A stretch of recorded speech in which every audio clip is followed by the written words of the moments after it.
Donald Trump എന്ന് പറയുന്ന American പ്രസിഡന്റിനോട് ലോകത്തുള്ള പല രാജ്യങ്ങൾക്കും എതിർപ്പുണ്ട്. ഇപ്പോൾ ട്രംപിനോട് എതിർപ്പുള്ളത് ലോകരാജ്യങ്ങൾക്ക് മാത്രമല്ല, സ്വന്തം രാജ്യത്തെ സർക്കാർ ഉദ്യോഗസ്ഥർക്ക് പോലുമാണ്. അപ്പോൾ ട്രംപിൻ്റെ നിലപാടുകളോട് ഒരു ബഹിഷ്കരണം പ്രഖ്യാപിച്ച് 5 ലക്ഷത്തോളം പേര് കൂട്ട അവധിയെടുത്ത് മാറി നിൽക്കുന്നു. അതെ, എന്ത് സന്ദേശമാണ് അവർ നൽകുന്നത്? ഈ ട്രംപിനോടുള്ള പ്രതിഷേധം ലോകത്തെമ്പാടുത്തും എല്ലായിടത്തും ഉള്ളതുപോലെ തന്നെ എമ്പാടുമുള്ളതുപോലെ തന്നെ സ്വന്തം രാജ്യത്തും ഓരോ ദിവസവും ഉണ്ടായിക്കൊണ്ടിരിക്കുക. അപ്പം അത് നമ്മളിങ്ങനെ കണ്ടുകൊണ്ടിരിക്കുകയല്ലേ. അതെ, സ്വന്തം രാജ്യത്തിൻ്റെ എതിർപ്പ് ഒരു ഭരണാധികാരിക്ക് കിട്ടുന്നതിനേക്കാൾ വലിയ ദുര്യോഗം വേറെ ഒന്നുമില്ല എന്ന് പറയുന്നു. ഇതിനേക്കാൾ വലിയ ചീത്ത പേര് വേറെ എന്ത് കിട്ടാനാണുള്ളത്? ഇപ്പം നോക്കൂ, 5 ലക്ഷം പേര്, സിനിജി പറഞ്ഞ പോലെ 5 ലക്ഷം പേരാണ് സർക്കാർ ഉദ്യോഗസ്ഥർ അവധിയിൽ പോയിരിക്കുന്ന, നീണ്ട അവധിയിൽ പിരിച്ചുവിടുന്ന പുള്ളിയുടെ ഭീഷണി. അവരെല്ലാവരും നമ്മുടെ തമിഴ്നാട്ടിൽ ഡയസ്നോൺ പ്രഖ്യാപിച്ചിട്ട് തമിഴ്നാട് സർക്കാർ ജീവനക്കാർക്കെതിരായിട്ട് ഡയസ്നോൺ പ്രഖ്യാപിച്ച് പിരിച്ചുവിടുമെന്ന് ഭീഷണിപ്പെടുത്തിയപ്പോൾ അവർ തിരിച്ചു വന്നു. പക്ഷെ അത് ആ ജോലിക്കാരുടെ ഭാഗത്തായിരുന്നു തെറ്റ്. സർക്കാർ നിർബന്ധിതമായിട്ട് അതിനെ ഒരു നിയമ നടപടിയിലേക്ക് പോകുന്നു വന്നപ്പോൾ, ജനക്ഷേമകരമായ ഒരു രീതിയിലേക്ക് തന്നെ മാറ്റുമെന്ന് വന്നപ്പോൾ അവർ തിരിച്ചു വന്നു. മനസ്സിലാക്കിയിട്ടാവും തിരിച്ചു വന്നിട്ടുണ്ട്. നമ്മുടെ എല്ലാ സർക്കാരുകളും അത് പലപ്പോഴും നടപ്പാക്കാറുണ്ട്, ഇന്ത്യയിലൊക്കെ നടപ്പാക്കാറുണ്ട്. പക്ഷെ ഇത് അങ്ങനെയല്ല. ഇതിൻ്റെ ഒരു കാര്യം എന്ന് പറഞ്ഞാൽ, അമേരിക്ക ഷട്ട് ഡൗൺ ഭീഷണിയിൽ ആണ് എന്നാണ്. ഷട്ട് ഡൗൺ ചെയ്യാൻ പോകുന്നു, ഷട്ടർ ഇടാൻ പോകുന്നു, സാമ്പത്തിക ഷട്ടറാണ്. എന്താണ് അമേരിക്കൻ സർക്കാർ ഷട്ട് ഡൗൺ ഭീഷണിയിലേക്ക് വരാൻ കാരണം? ബഡ്ജറ്റ് സംബന്ധിച്ച രാഷ്ട്രീയ അനിശ്ചിതത്വം മൂലമാണ് ഫെഡറൽ പ്രവർത്തനങ്ങൾ നിലയ്ക്കാനുള്ള സാധ്യത ശക്തമായി എന്നാണ്. അതിൽ പ്രതിസന്ധി പരിഹരിക്കാൻ പ്രസിഡന്റ് ഡൊണാൾഡ് ട്രംപ് വിളിച്ചു ചേർത്ത നേതാക്കളെ ഇരുപക്ഷത്തുനിന്നും, ഡെമോക്രാറ്റുകളുടെ ഇടയിൽ നിന്ന് 2 പേരെയും റിപ്പബ്ലിക്കിന്റെ ഭാഗത്ത് നിന്ന് 2 പേരെയും ചേർത്തുകൊണ്ട് വൈറ്റ് ഹൗസിൽ യോഗം വിളിച്ചു. ഒക്ടോബർ 1 ഇന്ന് പുതിയ സാമ്പത്തിക വർഷം ആരംഭിക്കുമ്പോൾ ഫണ്ടിംഗ് ബിൽ പാസ്സാക്കിയില്ലെങ്കിൽ സർക്കാരിന് ചെലവഴിക്കാനുള്ള പണം നിലയ്ക്കും. എല്ലാ ഭാഗങ്ങളിലും ചെലവഴിക്കാനുള്ള പണം നിലയ്ക്കും എന്ന സാഹചര്യം, ഗുരുതരമായ സാഹചര്യമാണ് ഇപ്പോൾ നിലവിലുള്ളത്. ഈ ഷട്ട് ഡൗൺ എന്ന് കേൾക്കുമ്പോൾ സാധാരണ അത് അമേരിക്കൻ ഫെഡറൽ സർക്കാരിൻ്റെ ഭാഗികമായ അടച്ചുപൂട്ടലിനെയാണ് സൂചിപ്പിക്കുന്നത്. ബജറ്റ് സംബന്ധമായ പ്രതിസന്ധികൾ ഉടലെടുക്കുമ്പോഴാണ് ഇത് സാധാരണയായിട്ട് ഉണ്ടാവുന്നത്. നമുക്ക് പരിചിതമില്ലാത്ത ഒരു കാര്യമാണിത്.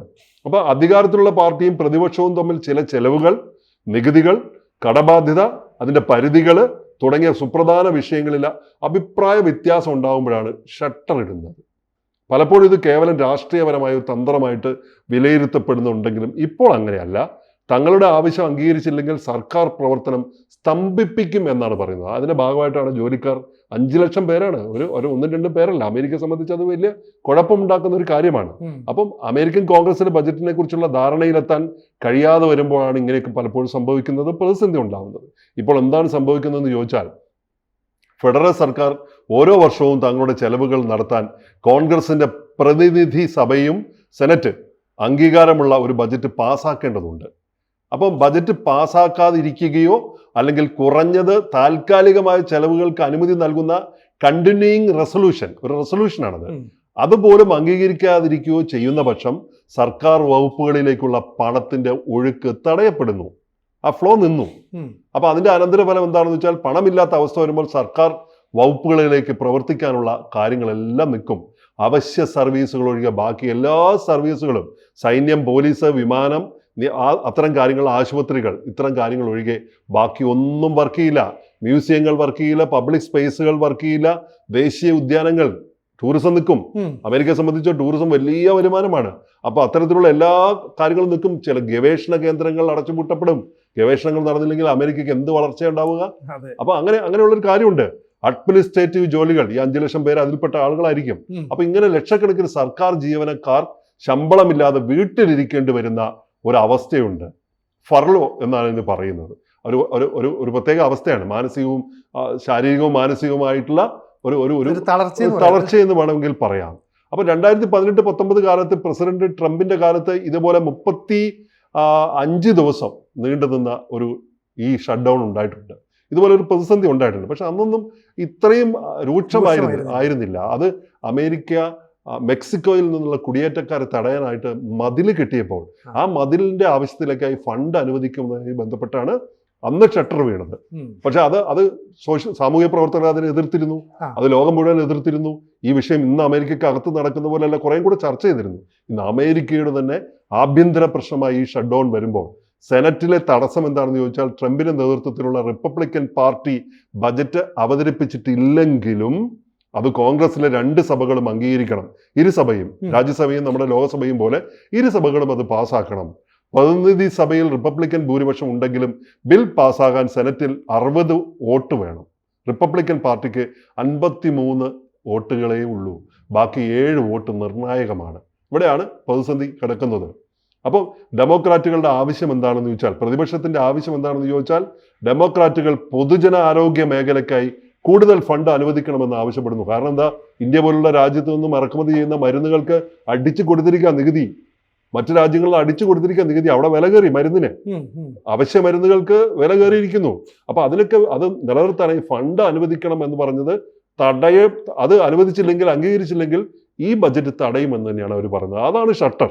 അപ്പോൾ ഇത് സംഭവിച്ചാൽ കനത്ത ആഘാതം സമ്പദ് വ്യവസ്ഥയ്ക്ക് ഉണ്ടാവും. എന്തൊക്കെയാണ്? ഫെഡറൽ ഉദ്യോഗസ്ഥന്മാർക്ക് ശമ്പളം നൽകാൻ പറ്റില്ല.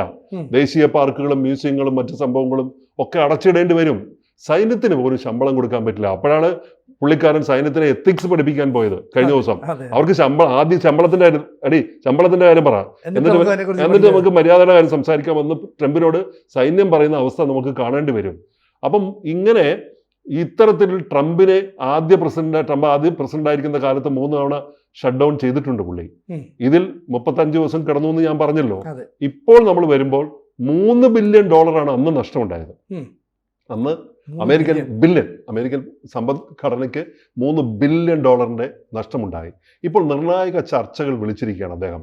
പ്രതിസന്ധി ഒഴിവാക്കാനായി അവസാന ശ്രമം എന്ന നിലയ്ക്കാണ് നേരത്തെ ഇരുഭാഗത്തുനിന്നും ഈ 2 ഡെമോക്രാറ്റുകളെ പ്രതിനിധികളെ വിളിച്ചിട്ട് ഈ ചർച്ചയ്ക്ക് നേതൃത്വം നൽകുന്നത്. അപ്പം ഇരുപക്ഷവും തങ്ങളുടെ നിലപാടുകളിൽ ഉറച്ചു നിൽക്കുന്നതിനാൽ ചർച്ച വഴിമുട്ടാൻ സാധ്യതയുണ്ട്. അതാണ് ഇന്ന് പത്രങ്ങളൊക്കെ റിപ്പോർട്ട് ചെയ്തിരിക്കുന്നു, മാധ്യമങ്ങളൊക്കെ റിപ്പോർട്ട് ചെയ്തിരിക്കുന്നു. അമേരിക്ക തകർന്ന് വീഴാൻ പോവുകയാണ്. പ്രതിസന്ധി അല്ലത്, അമേരിക്ക വീണു എന്ന നിലയ്ക്കാണ് ഇപ്പോൾ ലോകമാധ്യമങ്ങൾ റിപ്പോർട്ട് ചെയ്തുകൊണ്ടിരിക്കുന്നത്. നമുക്ക് കിട്ടിയ റിപ്പോർട്ടും അത് തന്നെയാണ്. ആഗോള വിശ്വാസ്യതയ്ക്ക് ഡോളറിന് ഭീഷണിയായിരിക്കുന്നു. തുടർച്ചയായ ഷട്ട് ഡൗൺ ഭീഷണികൾ അമേരിക്കയുടെ ആഭ്യന്തര പ്രശ്നം മാത്രമല്ല, ആഗോളതലത്തിൽ രാജ്യത്തിന്റെ വിശ്വാസ്യത നഷ്ടപ്പെട്ടു. സുരക്ഷിതമായ ബോണ്ട് നിക്ഷേപങ്ങൾ, അമേരിക്കൻ ബോണ്ടുകൾ, ഈ ബോണ്ടുകൾ വലിയ ഒരു ട്രഷറി ബോണ്ടുകൾ ഒരു വലിയ ഒരു അസറ്റായിരുന്നു. അത് പോവാണ്. ചൈനയൊക്കെ വാങ്ങിച്ചു കൂട്ടിയിരിക്കും ഈ അസറ്റുകളൊക്കെ. അപ്പൊ ഇപ്പൊ സംഭവിച്ചിരിക്കുന്ന അമേരിക്കൻ ട്രഷറി ബോണ്ടുകളെക്കാളും വിശ്വാസ്യത മൈക്രോസോഫ്റ്റിന്റെ ബോണ്ടുകൾക്ക് നേടിയിരിക്കുന്നു. അവിടെയുള്ളൊരു കമ്പനിക്ക് രാജ്യത്തിനേക്കാൾ വലുത് അതിനകത്തുള്ള മറ്റൊരു രാജ്യം നേടിയിരിക്കുന്നു എന്ന് പറയുമ്പോൾ നിലവിലുള്ള വിപണി സുരക്ഷിതമല്ല എന്ന നിലയിലേക്ക് കാര്യങ്ങൾ വന്നിരിക്കുന്നു. വ്യാപാര മാറ്റങ്ങൾ, ട്രംപിന്റെ ഉയർന്ന ഇറക്കുമതി നികുതി, ഈ നയങ്ങൾ കാരണം ഇന്ത്യ ഉൾപ്പെടെ പല രാജ്യങ്ങൾ യൂറോപ്പിലേക്കും മറ്റ് വിപണികളിലേക്കും തങ്ങളുടെ വ്യാപാര കരാറുകളെ വഴിതിരിച്ചു വിടുന്നുണ്ട്. ഈ വഴിതിരിച്ചു വിടുന്ന സാഹചര്യങ്ങൾ ഉണ്ടാകുമ്പോൾ, ആഭ്യന്തരമായി ഇത്തരത്തിലുള്ള പ്രതിസന്ധി ഉണ്ടാകുമ്പോൾ കിട്ടാവുന്ന വരുമാനം, കിട്ടാവുന്ന വ്യാപാര കരാറുകൾ വഴിതിരിച്ചു വിടപ്പെടുന്നു.